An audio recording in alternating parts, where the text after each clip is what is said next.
আর please ভাই আজকের ভিডিওটা আপনারা সম্পূর্ণ দেখেন, প্লিজ দয়া করে মায়া করে সম্পূর্ণ দেখেন, দেখার চেষ্টা করেন, কিছু জানতে পারবেন, শিখতে পারবেন।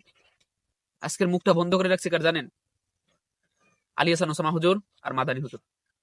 আমাদের কওমি অঙ্গনের কিছু বড় বড় বড় বড় লোক আছে, তাদের একটা গ্রুপ আছে ভয়ঙ্কর।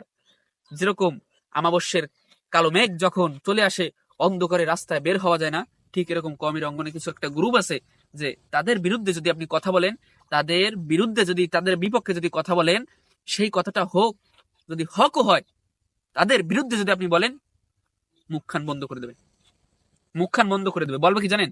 উস্কু চুকুতাম মাফি অক্তিম্মা, উস্কু চুকুতাম মাফি অক্তিম্মা, এই কথাটা বলবে। আজকে মাদানী এবং মাদানী এবং আলী হাসান ওসামা হুজুর তাদেরকে এই গ্রুপিং করে তাদের মুখটা বন্ধ করে যাচ্ছে। কেন? এরা হক কথা বলে, কেন আমাদের কথা বলবে?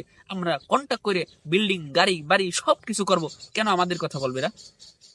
কালকে ছেলে পেলে, কালকে এরা দাওরা ফারেক করলো, এরা কেন আমাদের কথা বলবে? ভাই কথাটা ওরকম না। হক কথা সবাই বলতে পারে, হকটা বলার পরে হজম করতে পারে কয়জন? এই হজম করার মানুষটা দুনিয়ায় নাই। কিন্তু হজম করার মানুষ আমি আমার চোখে দেখা দুইজন মানুষ পাইছি, যে দুইজন এখন আছে, রফিকুল ইসলাম মাদানী আর হচ্ছে আলী হাসান ওসামা হুজুর। আর একজন আমার মন মতন পাইছি, তিনি হচ্ছেন আমির হামজা হুজুর। এখন আপনারা বলতে পারেন মামুনুল হক সাহেব তো হক কথা বলে, মামুনুল হক সাহেব তো হক কথা বলে, কিন্তু মামুনুল হক সাহেবের হক কথা বলার সাইডটা আর একটা। কিন্তু এই তিনজন যে আমি পাইছি, একেবারে একেবারে আমার মন মতন পাইছি।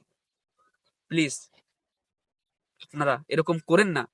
এরা হক কথা বলতেছে, আপনারা যদি আপনাদের মধ্যে যদি দোষ থেকে থাকে, তাহলে এই দোষকে আপনারা খারেজ করে, বর্জন করে আপনারা ভালো পথে আসেন। বন্ধ করেন না, দয়া করে, দয়া করে হাত জোর করে বন্ধ করেন না।